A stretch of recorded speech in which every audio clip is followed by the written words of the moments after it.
국민건강보험은요, 2023년을 기점으로 적자로 전환된다고 합니다. 이 적자를 줄일 수 있는 뾰족한 수가 없다면요, 결국은 건강보험료를 올리겠죠. 지난 9월이었죠. 건강보험료 2차 개편이 실시됐습니다. 많은 사람들의 건강보험료는 줄어든다고 하는데 반대로 주변에 살펴보면요, 건강보험료가 크게 늘어나는 분들도 많습니다. 특히 가장 이슈가 되는 게 피부양자 제도가 축소되면서 27만 명 이상이 피부양자 자격을 박탈당하게 될 전망입니다. 그래서 오늘은요, 건강보험료를 줄일 수 있는 방법 몇 가지 소개해 드리려고 해요. 건강보험료 걱정되시는 분들 오늘 꼭 끝까지 방법 확인해 보시기 바랍니다. 먼저 피부양자가 되는 게 사실 가장 좋은 방법입니다. 은퇴하고 소득이 적으시다면 직장을 다니고 있는 가족의 밑으로 들어가서 피부양자가 될게요 라고 신청하시면 됩니다. 피부양자가 되면요, 정말 유리해요. 우선 건강보험의 혜택은 동일하게 누리면서 건강보험료는 납부하지 않거든요. 보통 전업주부나 혹은 은퇴하신 분들이 대표적입니다. 참고로 직장을 다니는 자녀의 밑으로 들어가서 피부양자가 되더라도 직장을 다니는 이 자녀의 보험료는 오르지 않으니까 걱정하지 않으셔도 됩니다. 신청 대상만 된다면요, 바로 신청하세요. 피부양자 대상이 되려면 적어도 이 사람들 밑으로 들어가야 됩니다. 직장을 다니는 배우자나 직계 존속, 부모 등 친족이 되겠죠? 그리고 직계 비속, 자녀 등 친족, 그리고 배우자의 비속 형제 자매까지입니다. 그리고 소득과 또 재산 요건도 충족을 해야 됩니다. 소득 요건은 연소득 2천만 원 이하, 그리고 사업소득이 빵원이어야 됩니다. 자, 그런데 여기서요, 프리랜서의 경우에는 500만 원 이하일 경우에는 가능합니다. 재산 요건은 첫 번째, 과세표준 5억 5천만 원 이하이거나 혹은 두 번째, 과세표준이 5억 5천만 원 이상이고 9억 원 이하일 경우에는 연소득 1천만 원 이하여야 됩니다. 참고로 이때요, 부부를 이렇게 합산해서 반영하는 게 아니라요, 남편과 아내 각각 반영하기 때문에 만약에 한쪽이 월등히 높다면 이 소득과 재산을 조금 비율을 이렇게 분배를 해서 남편과 아내가 모두 피부양자 요건을 충족할 수 있는 그런 방안을 찾는 것도 방법일 수 있겠습니다. 앞서 설명드린 소득 요건을 바탕으로 생각할 수 있는 대안은요, 우선 금융소득이 있는 경우에는 비과세 상품이나 혹은 분리과세가 되는 금융상품을 선택하면 절세도 할 수 있고요, 또 국민건강보험료도 절약할 수 있습니다. 여기서 하나 또 중요한 사실은요, 여러분이 가진 금융재산은 건강보험료를 산정할 때 영향을 미치지 않습니다. 자, 그래서 다른 재산보다는 금융재산을 가지고 있는 게 피부양자로 선정되는 데는 조금 더 유리합니다. 자, 왜냐하면 금융재산은 합산소득에 반영이 안 되거든요.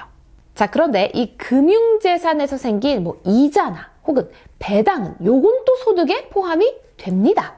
그래서요, 다른 재산을 줄이고요, 대신에 금융재산을 늘리면 피부양자 자격을 유지하는 데는 조금 더 유리하다라고 사람들이 얘기하는 겁니다. 자, 그런데 하나 주의할 점이 있어요. 금융소득을 왕창 늘려버리면요, 만 65세 이상 하위 70%에게 주는 기초연금 있잖아요. 이 기초연금이 줄어들거나 아니면 아예 못 받을 수도 있습니다. 기초연금의 경우에는 금융재산 기본공제가 2천만 원까지밖에 안 되고요. 또 이자소득 기본공제는 월 4만 원밖에 되지 않아요. 그래서 기초연금을 우리가 아예 못 받거나 혹은 현저하게 줄어들 수 있기 때문에, 자, 복지로 사이트에서 모의 계산을 하셔서 금융재산을 얼마까지 늘리는 게 유리한지, 자, 이 상한선을 계산을 꼭 해보셔야 됩니다. 이제 공적연금 수급자는 1년에 2천만 원, 한 달로 따지면 월 166만 원이 넘는다면 피부양자 자격을 잃게 됩니다. 국민연금을 비롯해서 공무원연금, 사학연금, 군인연금 등 공적연금은 모두 연금소득에 포함됩니다. 자, 국민연금에 대해서 말씀을 드리자면, 국민연금은요, 조기 노령연금을 신청하는 게 방법일 수도 있습니다. 자, 조기 노령연금은 말 그대로 연금을 5년 먼저 조기에 받는 대신에 금액을 좀 적게 받는 겁니다.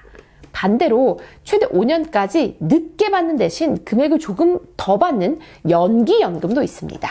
금액 좀 더 받으려고 연기연금 신청했다가 수령액이 높아져서 피부양재에서 탈락돼 버리면 요거 조금 억울할 것 같아요. 뭐 여하튼 공적연금을 2천만 원 이하로 낮출 수만 있다면 조기 수령도 고민해 보시기 바랍니다. 또 공적연금은 건강보험료 부과 대상이지만 개인연금은 건강보험료 부과 대상이 아닙니다. 그러니까 개인연금의 비중을 높여서 건강보험료를 줄일 수 있는 방법도 있습니다. 곧 퇴직을 앞두고 계시다면 이미 계속가입 신청을 이용하시길 바랍니다.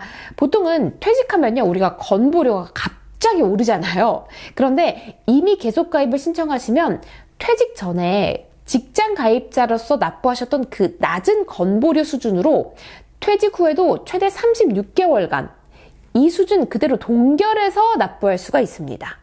자, 퇴사 후에 지역가입자 건강보험료 납부 기한으로부터 2개월 이내에 신청을 하시면 됩니다. 그런데 퇴사 전 18개월 중에 12개월 이상 직장가입자 자격을 유지하셨어야 하고요. 마지막으로 지역가입자의 경우 2020년도 대비 2021년도 소득이 혹은 재산이 줄었다면 2022년 7월에 신청할 경우 6월 부분부터 소급 적용을 받으실 수 있습니다. 자, 소득이 내가 줄었는지 늘었는지 이거 확인하는 방법은요, 국세청 홈택스에 접속을 하셔서 소득 금액 증명원을 발급받으시면 됩니다. 민원증명에서 소득 금액 증명서에서 이렇게 발급받으실 수 있습니다. 자, 이걸 통해서 건강보험료 조정 신청을 할 수가 있는 거죠. 지금까지 건강보험료를 줄일 수 있는 방법에 대해서 알아봤습니다. 똑순이TV, 오늘 영상 유익하셨다면요, 구독과 또 좋아요 부탁드리고요. 저는 다음 시간에 더 똑소리 나는 영상으로 찾아오겠습니다. 고맙습니다.